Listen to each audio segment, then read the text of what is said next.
Solutions podcast. Lay back, relax, let the solutions wash over you. Let our solutions enter your mind and soothe your troubled soul.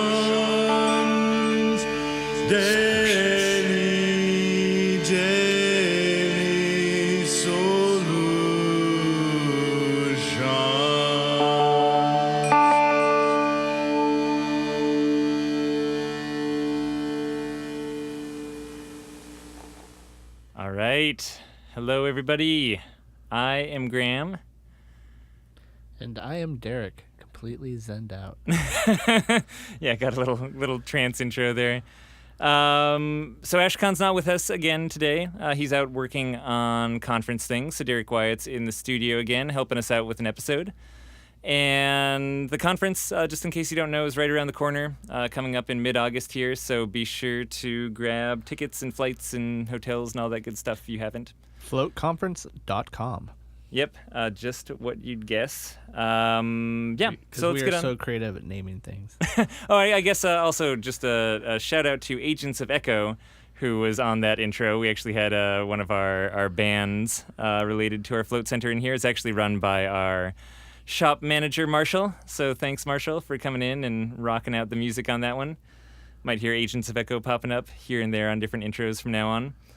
And today's question is around marketing. So Derek, just to give a little background, is a marketer. He eats and breathes marketing.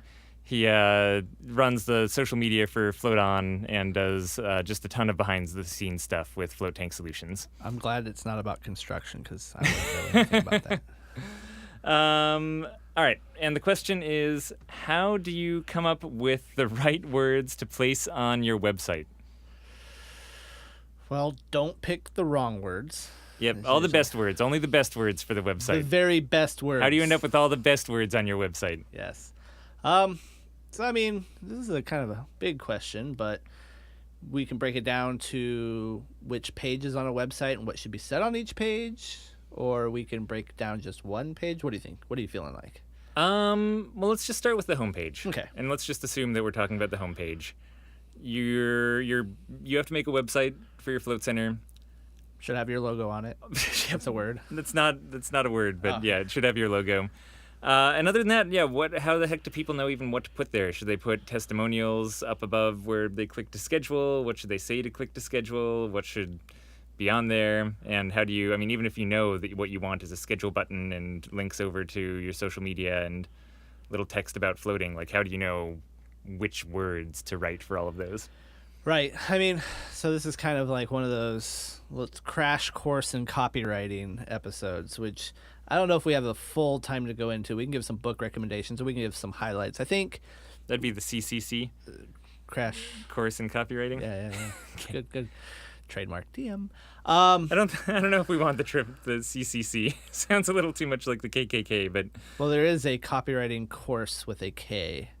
let's definitely not use the abbreviations if we go with that one. So, anywho, I think what we should talk about with the homepage is definitely kind of the elements that go on above the fold. So yeah, we do need to have a booking button. Like the homepage. And what does above the fold mean? Oh, gosh, you're making me break it down. Yes.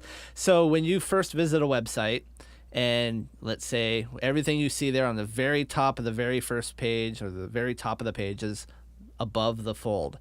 And when you scroll down, whatever is the next, I guess, height of the website is the next fold, and it keeps going down. So above the fold is like the very top of your website page.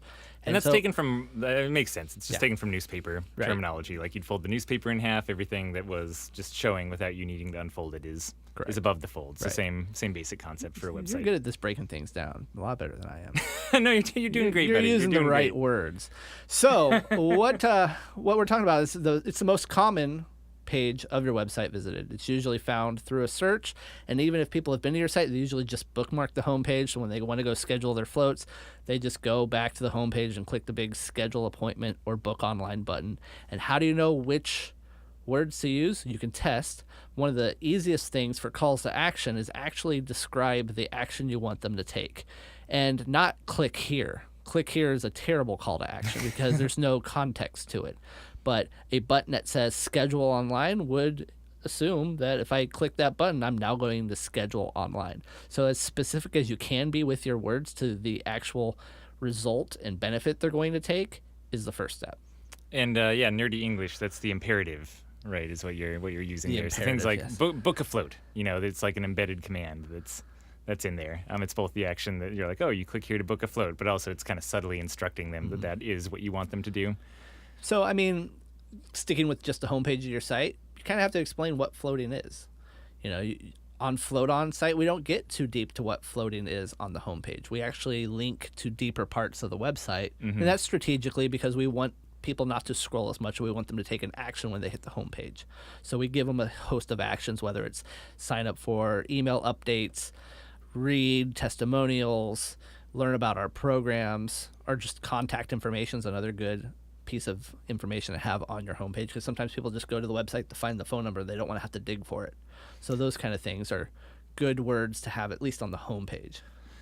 Yeah, and I guess, as far as like you were saying, as far as actual content, it's really not too much that you actually need.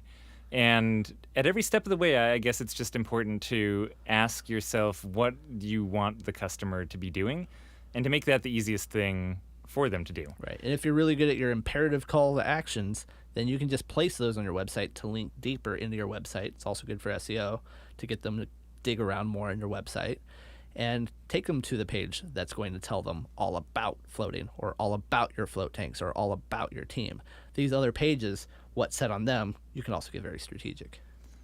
Yeah, and I guess one of the biggest mistakes that I see people making on websites is a bunch of text and stuff up front with no obvious call to action or no obvious button to click to schedule a float. So if you start finding yourself talking about your personal story and all the benefits of floating, and you realize people have had to scroll down for 2 pages before they even realize where a book now button is, you made a big mistake, right? Like you keep things, especially when they first enter, concise. I mean, you may have heard that, adults these days have the attention span of seagulls or whatever the latest scientific studies come out. And it's very true, right? You, especially when they're just going to a website, they got curious about floating, they clicked some link and somehow ended up on your homepage. Make it really clear what action you want them to take and have fewer words rather than more words. So as far as what words to put on your website, I mean, again, testing will reveal exact ones, but whatever you do, don't put too many, at least on the homepage. Right. And then that is a strategy called short form copy. You're keeping the form that you're communicating in very short. Now, if you were to, let's say, go the opposite route of what Graham was just saying and do get into a long story about you, about your passion for floating, or about what floating can do for people, different ways to use calls to action. So, for example, you can have a hyperlink or a link within the text of your paragraph that kind of guides them to an action you want them to take. Like, when you come and discover our tanks and you link our tanks, that word, to your our tanks section so they can learn about your tanks, that's other ways to get people, whereas some people are resistant to clicking on buttons right away because it seems like you're trying to get me to buy right away. You can also use different methods. So whatever your words are, having calls to action within your body is also useful too. So I guess maybe we should answer, like, how do we choose the right words? Yeah, well, I mean, again, it's so that's a lot of the content you need to even know to put on there.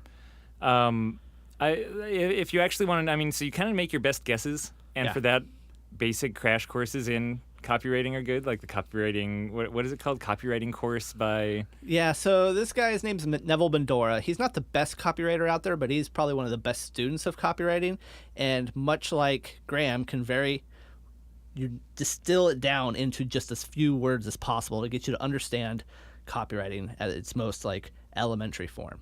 And so with that, I think the book's online. It's called This Book Will Teach You to Write Better, and it's like $3 on Kindle and $5 if you want it shipped to you. It's like 50 pages, and it's a little crude, but it tells you some of the things like a headline. What's a headline for is to get people to read the next line, and it goes into some classic copywriting lessons. Again, it's almost like the Cliff Notes of copywriting. Is a book that it's kind of fun to flip through. And if you don't, if you don't have time to run your own tests for right now on your things, and when I say testing, what I mean is A/B testing, optimization. You can do that with Google Experiments. You can do it with Optimizely. You can do it with a host of other softwares.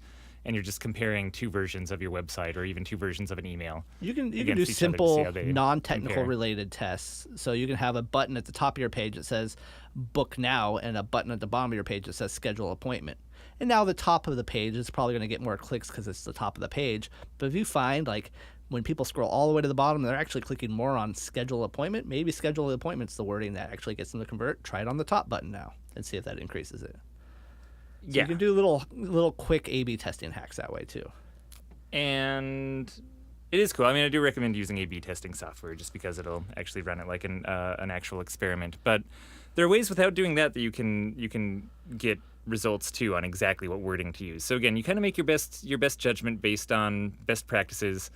I do recommend just looking up best practice A/B tests out there. So again, if you don't have time to run your own A/B tests, guess what? There's a ton of other websites that have already run a ton of experiments, and there's some results that they found, best words for actually getting someone to click the equivalent of a buy now button or add to cart, best text for calls to action from an About Us page, different structures like that, how many photos should you be using, what colors should you be using. There's tons of best practices that you can grab from other tests that people have run on their own websites, and maybe it won't translate 100%, but that'll also give you that baseline where you just get your best guess in place and then start running experiments from there and seeing what works. And another just quick and dirty one that you can do is running experiments with ads. So, if you don't get enough traffic going to your website, run some Google ads or run some Facebook ads with different headlines and just see which of those headlines get more clicks. And guess what? Whichever one does is also probably going to be the best headline to use on your website, not just for that ad.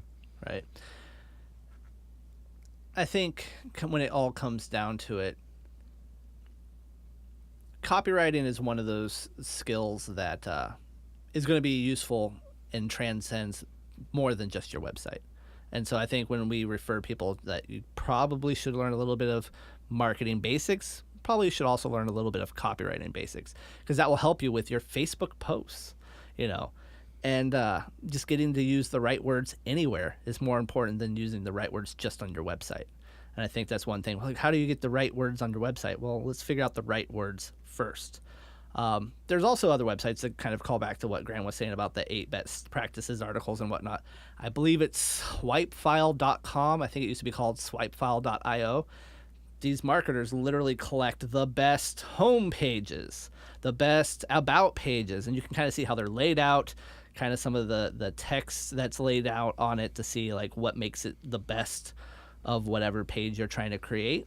And you can kind of, again, model that towards floating. It's obviously you won't be able to rip off word for word, but you will be able to say, okay, in this few of words, they were able to cover these key topics. They didn't have to go back through the intricate details of their first 5 years in a business.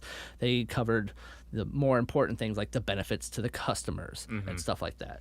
So Yeah. Benefits, not features is a really good one. If you don't know about the idea of benefits, not features, then go read up on some copywriting until you encounter that one, because that's kind of copywriting 101. Going back to Neville Medora's book, one of the first lessons in it is it's not about you, it's about them. And if you ever get your hands on the course, he does this little guitar video sing along of, it's not about you, it's about them. And he just keeps repeating that over and over again to kind of drill into your head that if you're saying something about your float center and it's braggadocious and it's not really anything more than, hey, look what we are, look what we did, it's probably not the right words. The right words are, how does this actually make the customer want to come in? How does it solve their back problem? How does it solve just their perception of floating? It's more about stating things that are going to benefit them than it is just to benefit your own online ego. Yep, and we could spend many episodes going down precise tactics and kind of breaking them down. So just suffice to know that it's a big, broad world of copywriting out there. Definitely educate yourself a bit, and play around from there. Just try things out. See what's going on. To me, the kind of most dangerous thing you can do is not know any best practices, just throw up whatever you want, and then not test anything. Exactly. And you just keep that same version up for years. Because, what are you really doing there? You're just kind of like blindfolding yourself and tossing a dart at a dartboard, and then you don't even care where the dart landed, and you just assume that it's fine, and you're still in the game, right? So, read up on best practices, experiment mercilessly, and send us your questions as well. So, unless you had anything else to add for the episode there, Derek. definitely send us your copywriting questions that are more drilled down, and we'll drill down and answer them. Awesome. And you can do that at floatanksolutions.com/podcast. See you, everybody. Bye, everyone.